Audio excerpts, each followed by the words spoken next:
नमस्कार, बहुत स्वागत करती हूँ आपका अपने YouTube चैनल जीवन जागृति में।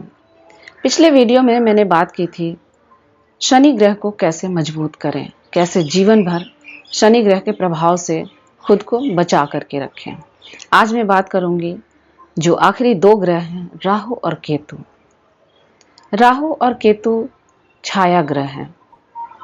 इनका अस्तित्व अन्य सातों ग्रहों के आधार पर ही निर्धारित होता है।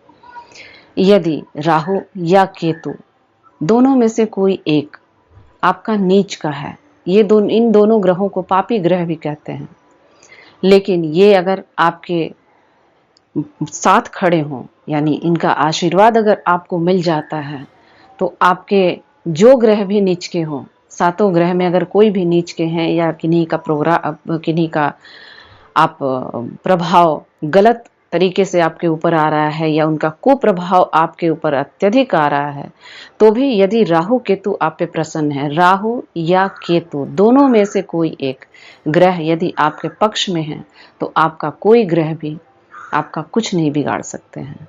आपका जीवन बहुत आनंदमय और सुखमय होगा। आप जिन चीज़ों में जिन व्यापार में हाथ डालेंगे, आपको सफलता ही सफलता मिलेगा। आप यदि नौकरी में प्रयास करेंगे, वहाँ भी आपको सफलता मिलेगा। आप जीवन के हर घड़ी सफलता की ओर कदम बढ़ाते रहेंगे। लेकिन इनके नीच होने के लक्षण कैसे देखे जाएंगे? राहु केतु नीच के हैं या उच्च के हैं, हमारे जीवन में कैसे इनका प्रभाव पड़ेगा? मैं यहाँ लक्षणों के आधार पे आपको ग्रहों के चाल में बताती हूँ या ग्रहों के प्रभाव बताती हूँ। तो यहाँ मैं एक चीज आपको क्लियर कर दूं, राहु या केतु दोनों में से कोई एक ग्रह भी आपके नीच के हैं, तो आपके जो ग्रह भी नीच के होंगे वो उनके साथ हो जाते हैं। चाहे आपका सूर्य कमजोर है, चाहे आपका मंगल कमजोर है, चाहे आपका चंद्रमा कमजोर है, कोई सा भी ग्रह यदि कमजोर है और साथ में राहु या केतु कोई एक ग्रह नीच के हैं, तो आप यकीन मानिए आपको कभी भी जीवन में सफलता मिलना आसान नहीं होगा, बहुत मुश्किल होगा। तो मैं सबको यही बताती हूँ कि राहु और केतु को आप हमेशा प्रसन्न रखें। तो जो ग्रह भी आपके नीच के हैं, उनके प्रभाव को ये अनायास ही कम करते हैं। इनका आशीर्वाद हमेशा मिलता रहेगा यदि आप इनसे रिलेटेड उपाय करते रहें। मैं राहु केतु के कोई लक्षण की बात मैं नहीं करूंगी, क्योंकि ये सारे ग्रहों में प्रभावी होते हैं। ये हर नीच ग्रह के साथ मिलके अपना प्रभाव दिखाते हैं। ये छाया ग्रह हैं, इसलिए किसी भी ग्रह के साथ ये जुड़ करके अपना नकारात्मक प्रभाव भी दिखाते हैं और अपना सकारात्मक प्रभाव भी दिखाते हैं। इसलिए हमेशा इन दोनों का आशीर्वाद प्राप्त करने के आप उपाय करते रहिए। आप इन बातों में ना पड़े कि आपका ग्रह राहु ग्रह नीच का है या केतु ग्रह नीच का है, उस पर आप ध्यान ना दें। आप इनका उपाय करें, बस यही आपके जीवन में सफलता दिलाएगा ही दिलाएगा, 100% दिलाएगा। कैसे इन ग्रहों को हम जागृत करें अपने जीवन में या इनके आशीर्वाद को कैसे प्राप्त करें? तो यहाँ मैं आपको बता दूं, यदि राहु केतु आपके खराब हैं या आप राहु ग्रह आपके नीच के हैं, तो आप अपनी छाया दान करें। ये छाया दान अक्सर आपने सुना होगा कि सरसों के तेल में अपनी छाया देख करके आप दान करेंगे तो भगवान शनि प्रसन्न होते हैं।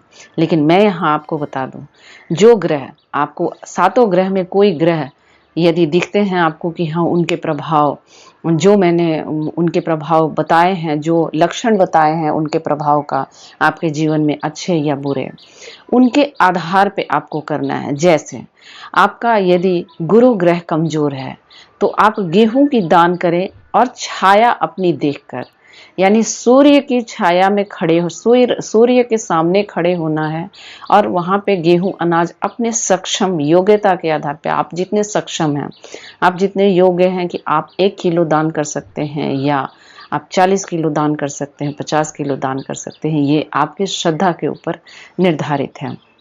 और उनको जमीन के ऊपर किसी चादर पे या किसी चटाई पे डाल करके रखें और अपनी छाया, सूर्य की छाया के आधार पे आप उन अनाज के ऊपर अपनी छाया देखें और कुछ देर तक देखें। राहु के मंत्र और केतु के मंत्र, दोनों ही मंत्र आपको 10-10 मिनट जप करनी है मानसिक रूप से। और वो अनाज जो उठा करके ऐसे जरूरतमंद व्यक्ति को देना है जिसका आत्मा संतुष्ट हो, यानी किसी ऐसे दरिद्र को देना है जो बहुत दुखी है और भोजन को भी तरस रहा है। वो आपके बहुत नियरेस्ट भी हो सकते हैं, जरूरी नहीं जो भीख मांगने वाले हों उन्हीं को दिया जाए। वो आपके बहुत करीबी ज़रूरतमंद भी हो सकते हैं जिनके यहाँ रोजगार की कमी हो गई है और अपना वो अन्न जुटाने में समर्थ नहीं है, आप उनको भी दे सकते हैं। ये लगातार आपको करनी है 1 साल तक। रविवार के दिन इसको करना है आपने, रविवार के दिन 1 साल तक। यहाँ पे आप ध्यान रखें कि गुरु ग्रह का अनाज जो है वो गेहूं है। इसी आधार पे आप 7 ग्रहों के अनाज आप देख लें और जिन ग्रहों की कमजोर होने की के लक्षण आपके अंदर दिखाई दे उस ग्रह से रिलेटेड अनाज आपको लेना है। वो गेहूं भी हो सकता है, वो चावल भी हो सकता है, वो बाजरा भी हो सकता है, वो मक्का भी हो सकता है। वो आप अपने ग्रह के आधार पे देखें और वो चीज़ें आप दान करें। 100% आपको सफलता मिलेगी और लगातार आपको 1 साल करनी है ये, हर रविवार को। उसके बाद 1 साल के बाद यदि आपको लगे कि नहीं अभी भी आपको सफलता नहीं मिल रही है, तो आपको राहु और केतु के मंत्र का जप करना है मानसिक रूप से। सुबह और शाम दोनों के गोधूली समय, जो काल के बीच का मध्य का समय होता है, उन समयों के आधार पे आपको समय का चयन करना है। यानी सुबह और शाम जो गोधूली का समय होता है उस समय आप ये मंत्र को करेंगे 10 मिनट, बहुत ज़्यादा देर नहीं करना है, 10 मिनट आप करें और तब तक करते रहें जब तक आपको पूरी सफलता ना मिल जाए। उम्मीद है आपको ये चीज़ें समझ आएंगी और आप अपने जीवन को परिवर्तित करने में अवश्य ही सफल होंगे। आगे मैं बताऊंगी एक महा उपाय जो आपके 7 मुख्य ग्रह और 2 छाया ग्रह यानी पूरे 9 ग्रहों के आधार पे होगा। वो महा उपाय आपको करना है। यदि आप ये सारे उपाय नहीं कर पाते हैं तो वो एक महा उपाय करके अपने जीवन में आप सफलता अवश्य प्राप्त कर सकते हैं। तो बने रहिए हमारे साथ। Thank you so much.